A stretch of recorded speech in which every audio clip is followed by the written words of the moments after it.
Part 3. Free Speech. Chapter 6. The Blackmailer.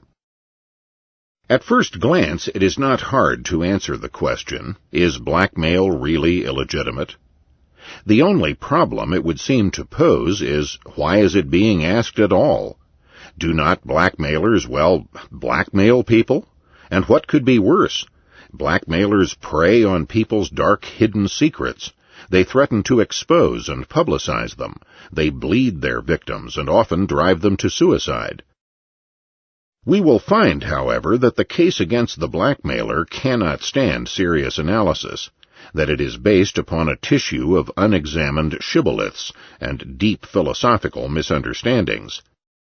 What exactly is blackmail? Blackmail is the offer of trade. It is the offer to trade something, usually silence, for some other good, usually money. If the offer of the trade is accepted, the blackmailer then maintains his silence, and the blackmailee pays the agreed-upon price. If the blackmail offer is rejected, the blackmailer may exercise his rights of free speech and publicize the secret. There is nothing amiss here. All that is happening is that an offer to maintain silence is being made. If the offer is rejected, the blackmailer does no more than exercise his right of free speech. The sole difference between a gossip and a blackmailer is that the blackmailer will refrain from speaking for a price. In a sense, the gossip is much worse than the blackmailer, for the blackmailer has given the blackmailee a chance to silence him. The gossip exposes the secret without warning. Is not the person with a secret better off at the hands of a blackmailer than a gossip? With the gossip, all is lost. With the blackmailer, one can only gain, or at least be no worse off. If the price requested by the blackmailer is lower than the secret is worth, the secret holder will pay the blackmailer, this being the lesser of the two evils.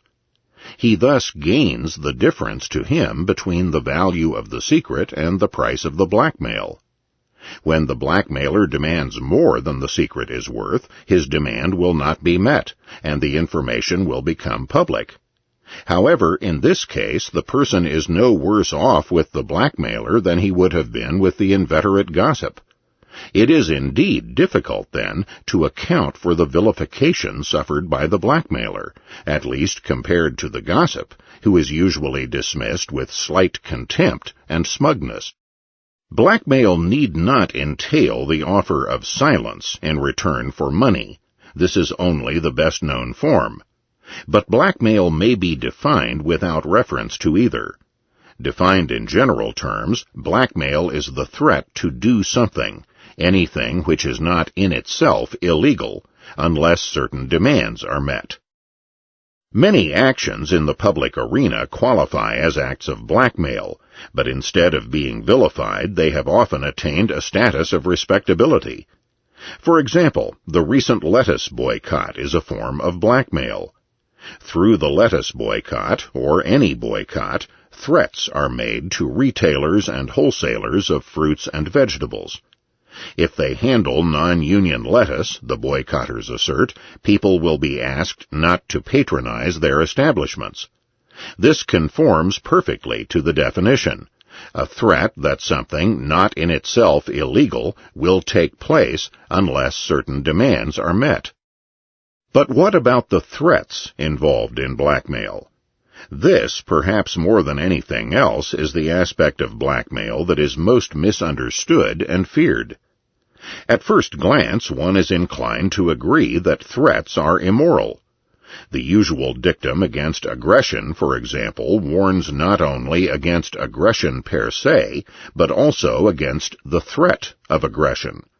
If a highwayman accosts a traveler, it is usually the threat of aggression alone that will compel obedience. Consider the nature of threats. When what is threatened is aggressive violence, the threat is condemnable. No individual has the right to initiate aggressive violence against another. In blackmail, however, what is being threatened is something that the blackmailer does have a right to do. whether it be exercising the right of free speech, or refusing to patronize certain stores, or persuading others to do likewise. What is being threatened is not in itself illegitimate. It is, therefore, not possible to call the threat an illegitimate threat. Blackmail can only be illegitimate when there is a special forsworn relationship between the blackmailer and the blackmailee. A secret keeper may take a lawyer or a private investigator into his confidence on the condition that the confidence be maintained in secrecy. If the lawyer or private investigator attempts to blackmail the secret keeper, that would be in violation of the contract and therefore illegitimate. However, if a stranger holds the secret without contractual obligations, then it is legitimate to offer to sell his silence. In addition to being a legitimate activity, blackmail has some good effects, litanies to the contrary notwithstanding. Apart from some innocent victims who are caught in the net, whom does the blackmailer usually prey upon? In the main, there are two groups. One group is composed of criminals, murderers, thieves, swindlers, embezzlers, cheaters, rapists, etc. The other group consists of people who engage in activities not illegitimate in themselves, but which are contrary to the mores and habits of the majority. Homosexuals, sadomasochists, sexual perverts, communists, adulterers, etc. The institution of blackmail has beneficial but different effects upon each of these groups.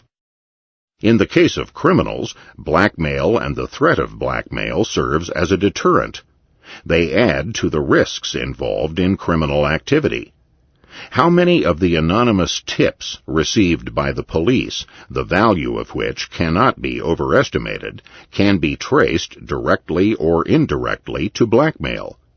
How many criminals are led to pursue crime on their own, eschewing the aid of fellow criminals in jobs that call for cooperation out of the fear of possible blackmail? Finally, there are those individuals who are on the verge of committing crimes, or at the margin of criminality, as the economist would say, where the least factor will propel them one way or another. The additional fear of blackmail may be enough in some cases to dissuade them from crime. If blackmail itself were legalized, it would undoubtedly be an even more effective deterrent. Legalization would undoubtedly result in an increase in blackmail, with attendant depredations upon the criminal class. It is sometimes said that what diminishes crime is not the penalty attached to the crime, but the certainty of being caught. Although this controversy rages with great relevance in current debates on capital punishment, it will suffice to point out that the institution of blackmail does both. It increases the penalty associated with crime, as it forces criminals to share part of their loot with the blackmailer. It also raises the probability of being apprehended, as blackmailers are added to police forces, private citizen and vigilante groups, and other anti-crime units. Blackmailers, who are often members in good standing in the criminal world, are in an advantageous position to foil crimes. Their inside status surpasses even that of the spy or infiltrator who is forced to play a role. Legalizing blackmail would thus allow anti-crime units to take advantage of two basic crime-fighting adages at the same time: divide and conquer, and lack of honor among thieves. It is quite clear that one important effect of legalizing blackmail would be to diminish crime. Real crime, that is. The legalization of blackmail would also have a beneficial effect upon actions which do not involve aggression, but are at variance with the mores of society as a whole. On these actions, the legalization of blackmail would have a liberating effect.